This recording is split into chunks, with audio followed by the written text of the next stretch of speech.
Hey, welcome to another episode of The Rob Report. I'm your host, Robert Bob TV Brown. Before we get into this segment, by the end of this video, I want you to do a few things for me. First of all, if you like the video, hit the like button. Please do. If you don't like it, hit unlike. It's okay. Make sure you are subscribed to this channel. Sometimes, as Jimmy Dole would say, you find yourself unsubscribed and you need to make sure that you subscribe to this channel. Hit the notification bell right next to it so you can be notified when a new video is being dropped. Whoop, there it is. And more importantly, the super chat will be on for this segment. So if you want to donate toward the efforts of Bob TV, that's freely up to you. I do have a job, but any amount will help toward the growth of this channel.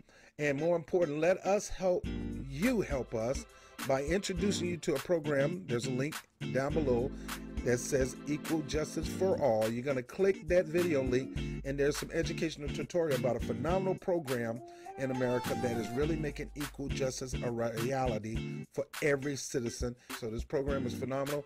The proceeds from you participating in the program will go back, 10% will go back into the Bob TV YouTube channel. So anyway, my name is Robert Brown with The Rob Report.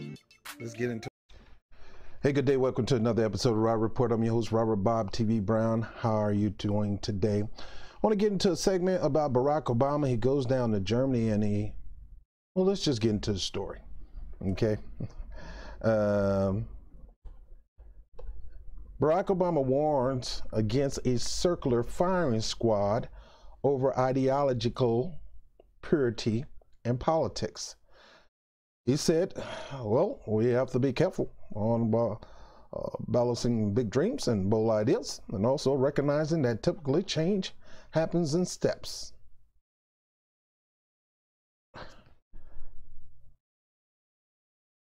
Dude, there's certain things as big step change, and there's little step change. Some of the things we need in this world today, we need big, bold changes, and they don't go by steps. They didn't do step-by-step, micro, incremental things to launch the Apollo. They didn't do that. Some things don't need step-by-step. Now, let me keep going. It say former President Barack Obama touched on growing divisions within his own party, warning against pushes for ideological purity that can result in a circling fire squad in a town hall organized by the Obama Foundation in Berlin on Saturday. First of all, Obama Foundation is nothing but another version of the Clinton Foundation, just a little less corruption. Okay, we're going to wait and see how his foundation is going to be a little bit different from Hillary Clinton. Here you are, you got a multi-million dollar, probably billion-dollar foundation. You're going out here and doing these these million-dollar speeches, yet at the same time, people in your own country, and you're going to go to Germany and talk crap about us in Berlin, talk crap about ideological differences in the Democratic Party. You don't control that. And there's going to always be differences in the party, just like there's always going to be differences in the family.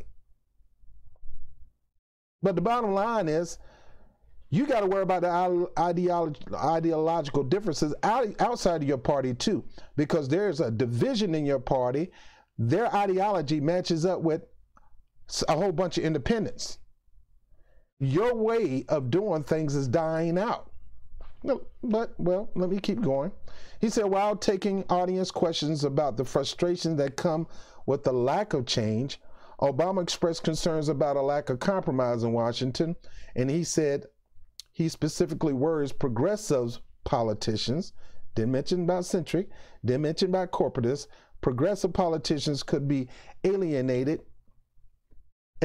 potential allies. In other words, he wants us to go back to reach across the aisle. Remember that old video that brought the tears to your eyes? We're not a Republican, we're not a Democratic country, we're America. We're not a white or red or blue. We're not red or blue, we're red, white, and blue. You know, all that stuff to make you feel good. Yet in the halls of Congress, when he got in office, the ideological differences coming from the Republican Party and the Tea Party was a hard-nosed anti-Obama. The ideological differences were strong on that. You as a president couldn't even change that. Oh, I tried to reach across the aisle with Mitch McConnell and John Boehner, and they just wouldn't let me get nothing done. No, you could have got something done if you took Obama America and made a political grassroots organizations to primary everybody and run against people and take over the Senate. It's not about compromising all the time. It's about a takeover. Get more people in the Senate. That's what the Republicans did with Trump. They had both the House and Senate, and they all went along with Trump policy. They didn't care about reaching across the aisle. They could care less about trying to get a win or two from Nancy Pelosi. They didn't care about that. As long as they had the numbers, they could care less. And they used that to their advantage. And that's what happened to happen here. And that's why Bernie Sanders started the our revolution. Because Obama wouldn't do what he was supposed to do with Obama for America. Find people like him and get them to run against these Democrats wasn't siding with him, and those Republicans wouldn't side with him to get his agenda done. It's not about compromising and reaching across the aisle. That's the hardest way to get something done. The best way is remove those suckers out of office and put in people in office that's going to be free thinkers like you are. One of the things I do worry about sometimes among progressives, here you go, talk about progressives again, and he's not talking about anybody else but progressives. So he is hating on progressives. He's not talking about Chuck Schumer. He's not talking about Debbie Wasserman Schultz who need to go. He's not talking about people, like Stacey Abrams, Joe Biden, progressives. Oh, yeah, he mad at AOC. That's why I tell people who don't like AOC, that's fine. You got a right to not like AOC. She's in catch-22 because the Democrats don't like her. So if you think she's a Democratic kiss-up, well, she's in the Democratic Party. That's about it. That's about it. She ain't kissing no, she's Democrat. Whether she kissed their behind or not, they ready to stab her in the back. They ready to get her out the way. The DCCC is coming down hard on her and anybody else that came in as freshman senators of color that's wrecking shop, that's shaking the system and scaring the crap out of these Democrats, which they're supposed to do. Their agenda is to take over the party so they can follow along with Bernie's agenda. That's the whole point of Justice Democrat and our revolution and brand new Congress and all that. They want to spend all their energy. Now, me, I'm not 100% in agreement with that. I like my independence, but they believe that if we get more people in office that think like we do think, run on what we run, we don't have to sit there and go across the aisle. We'll take over. And not only will we take over the Democratic Party, we'll take over Congress. We'll take over the House and Senate. One of the things I do worry about sometimes among progressives, now this Obama talking. In the United States, maybe it is true here as well, is a certain kind of rigidity where we say, oh, I'm sorry, this is how it's going to be. Obama said, and then we start sometimes creating what's called a circle and firing squad, where you start shooting at your allies because one of them is straying from purity on issues. Tell me he didn't just say that. Hold up, Obama. You the one took Mitt Romney's health care plan and busted your butt to get that done. Wouldn't do nothing for the black people, but you probably thought this would benefit black people. Your Obamacare, which is Heritage Foundation, Mitt Romney plan going nationally. You didn't have, you went with a hard nose, it's going to be this way. You even talk trash, talking about, hey, we got the majority. I'm the president. Yeah, you remember you said that? I'm the president. I got the majority. And you ain't do nothing with that majority. So who in the blue heaven and hell are you to get on progressives because they got a purity test? And who in the blue heaven and hell are you to think all the progressives are in the Democratic Party? Most progressives I tell you this, real progressives in the Democratic Party probably mount up to about 10-15%.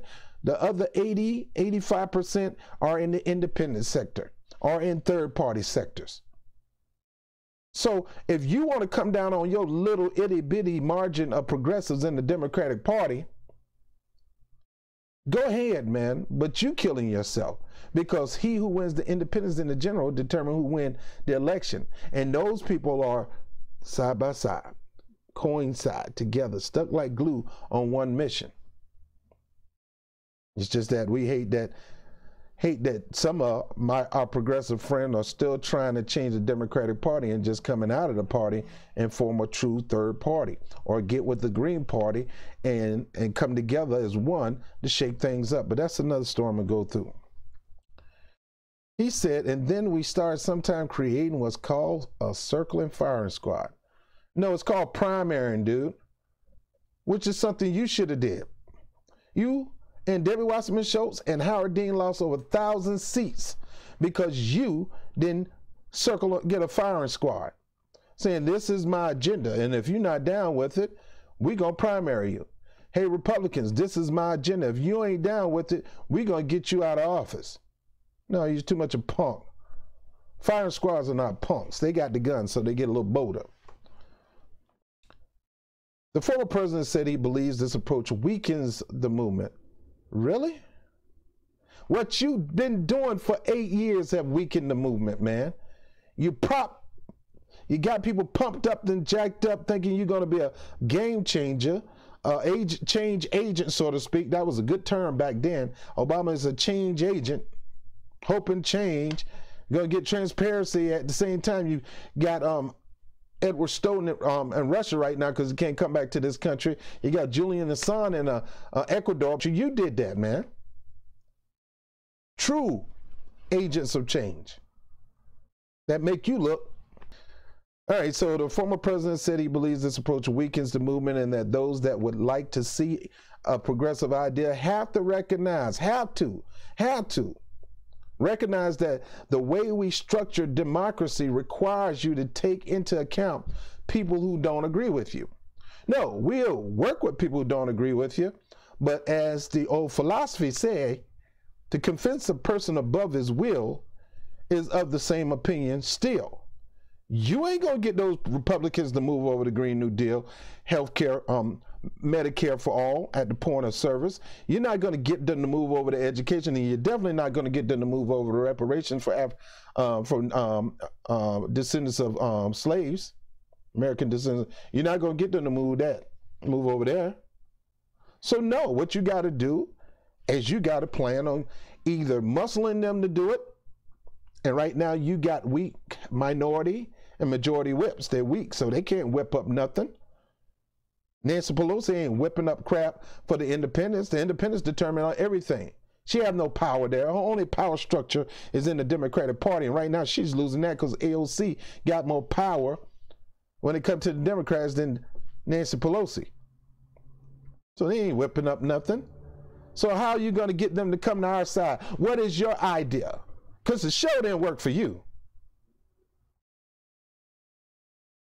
You the one had to bend over backwards to appease those Republicans. And they still stuck it to you. Man, yeah. Anyway, Obama said you have to recognize that the way we structure democracy requires you to take into account people who don't agree with you. If they don't agree with you, how are you going to get them on your side to move an agenda? No, what you do is get rid of them and find people in there in political office. I'm not talking about a genocide.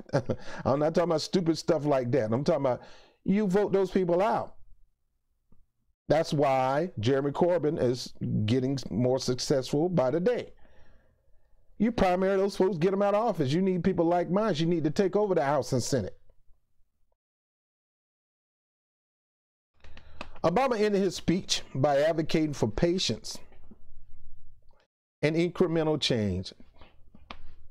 Hey, that's what you get from Beto O'Rourke. That's what you're going to get from Pete Buttigieg. That's what you're going to get for Amy Klobuchar. That's what you're going to get for these numbnuts running for office.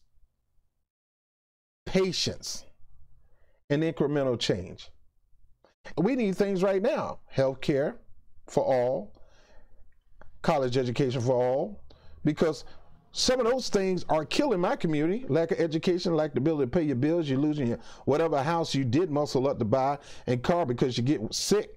and then with the reparation issue and things like that, that will help us tremendously.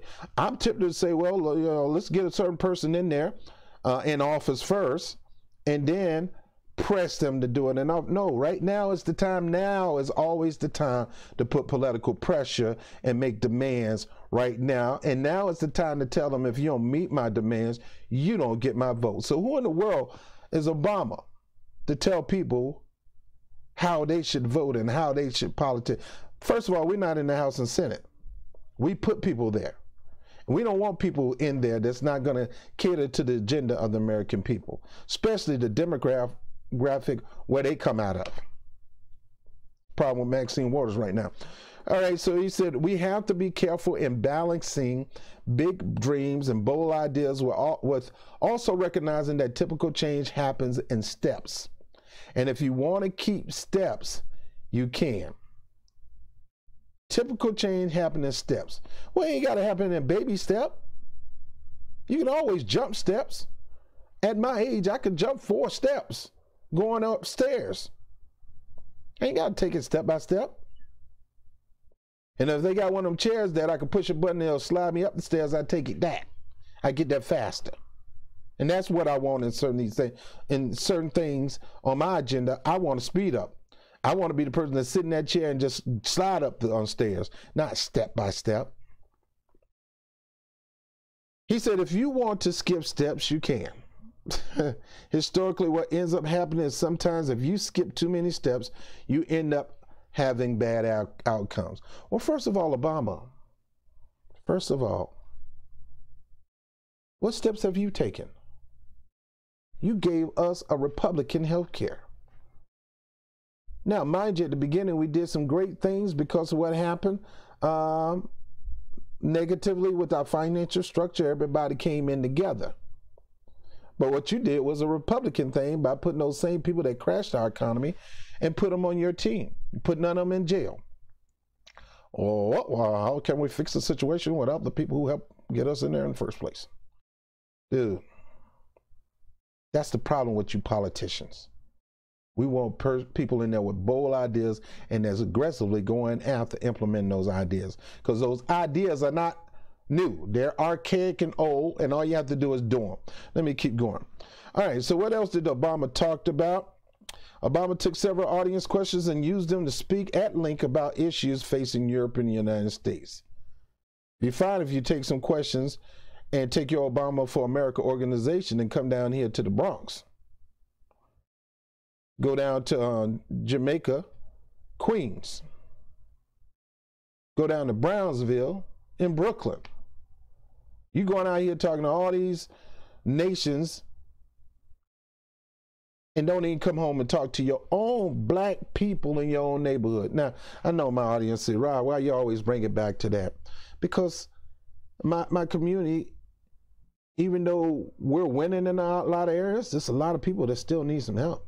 And I know that's true for every community, but of course I'm going to be focused on my community, because here we are, we had a half black, half white president who did nothing for black people, but yeah, he's traveling all around the world, making speeches for all these other countries, and don't take time out with his organization to spend in the hood.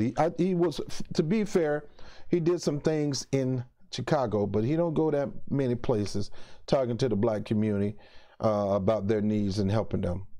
And anyway, while the former president did not directly address President Trump's recent meeting with NATO Secretary General Jens Stoltenberg or Trump's criticism of the organization, the current president has said NATO is as bad as NAFTA, for an example. Obama explained why he believed NATO is important. Now, I believe NATO is important. I agree with that. I can say exactly what the United States and NATO are doing right now. Obama said, I recognize that there are some strands. I think it's important to not separate military alliance from strength of Europe over the last 20, 30 years, and it has not been because there were a bunch of missiles fired. It was because, thankfully, it was because ideas won. Going back to these ideas. Speaking about immigration in Sweden, Obama said, we can't label everybody who is disturbed by immigration as a racist. And I don't want to comment on that because that's halfway true. Okay.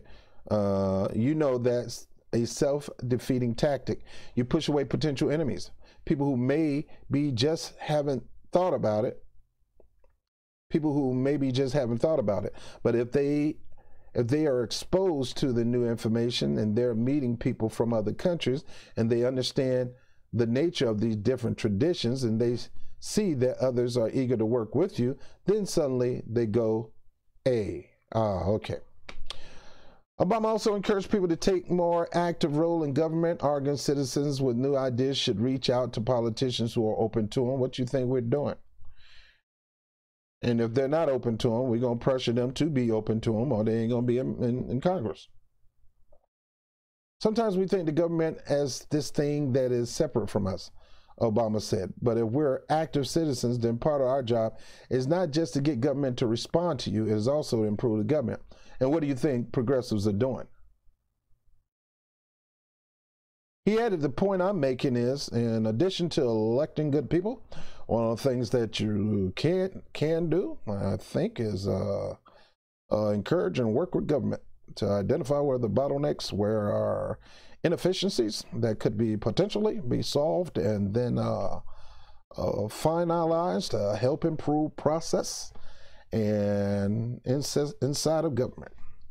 Obama has called for new blood in the past, and the same of that new blood is at tension with the establishment over ideological purity. In the Obama Foundation event earlier this year, Obama called for new blood in political ranks. But new progressive House Democrats have at times found themselves at odds with more established party figures over issues from refusing to take corporate PAC money to big ideas like Medicare for All and Green New Deal, and good for them. For the most part, however, Democrats have been following Obama's lead and been careful to maintain unity in public.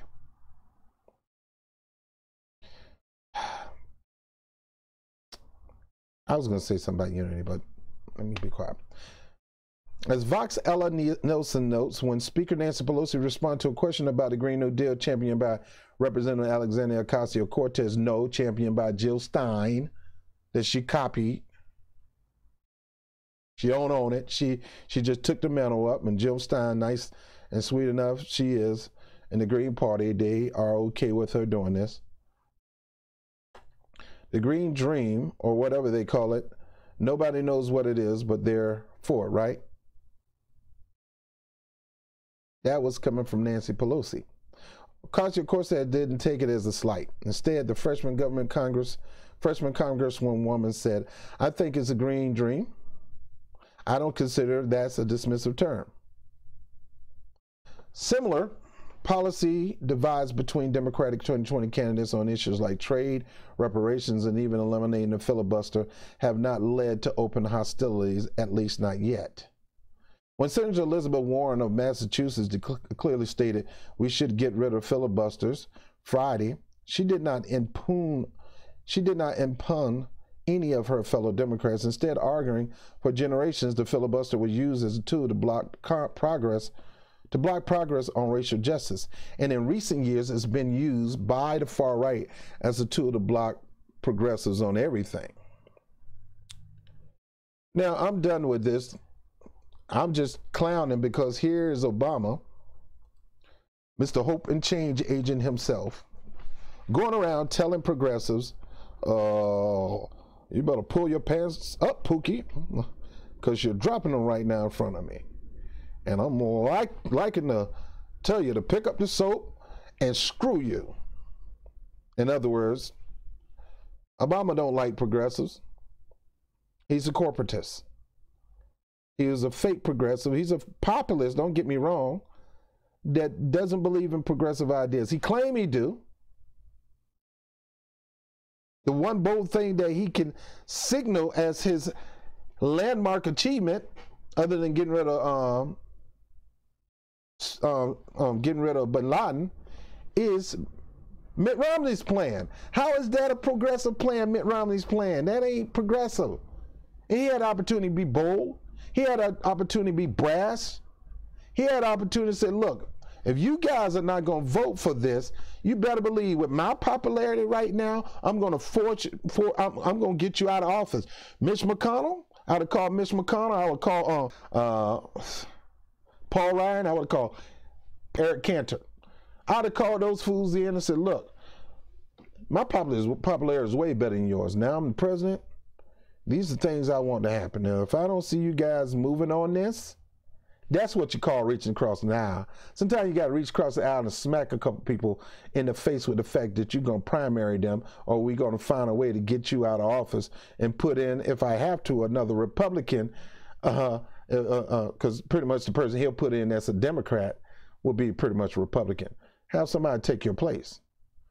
I'm going to actively go out there and campaign hard for this person to take your place. On now, but this back then, Eric Cantor with his bougie behind, tea drinking, finger up and pinky finger in the air. Paul Ryan and John Boehner. I'm gonna primary you, but if you don't swing this single pair, because he went from single pair to Paul Ryan plan just to reach across the aisle, a real punk move when you got the majority. When you got Nancy Pelosi, who's supposed to be on your team, who's supposed to be under your control. She couldn't even work with the minority whip to go out there and make, she couldn't even get things done for her. She couldn't even whip up votes for this thing. Now, mind you, she did.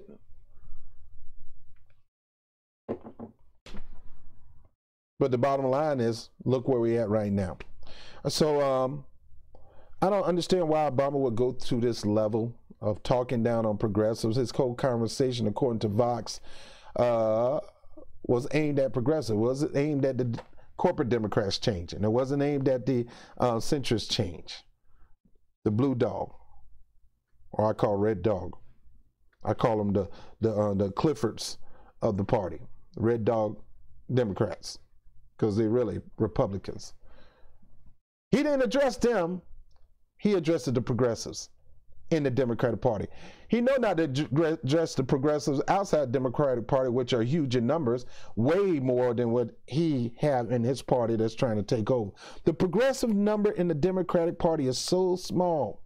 Don't get me wrong, it's big, but it's nothing compared to the progressive ideas of those that are outside the party, that are non-party affiliate. Some of them even lean toward Republican thinking, but they realize these policies will benefit them. That number is huge. So for you to crap on progressives in your party when they're the very ones that can help you go out and take their ideas and win majority of the non-affiliated, the non-registered politician who will be registered to go and or who will be able to go vote as an independent, and the same progressives that was Republican. Your Republican progressives that voted for you, they went to vote, they call them Obama Republicans. Those were progressives that was in the Republican Party. They liked progressive ideas. Obama was going to try to bring us health care. His original goal was single payer. Republicans like that. I'm talking about Republican voters. Independents like that. And that's how Obama won twice. Yet he still stabbed him in the back. And then now he's going to go around and crap on the same people that's going to vote for the next president. And running your mouth like that, Mr. President, you yourself is going to cause Trump to win in 2020. And he has this foundation that doesn't go out and really do much in the community, especially the black community. I'm going to do some research on it because I could be wrong. But hey, Pookie, Obama, pull your mouth up and close it. Because nobody don't want to see the BS coming out of your mouth.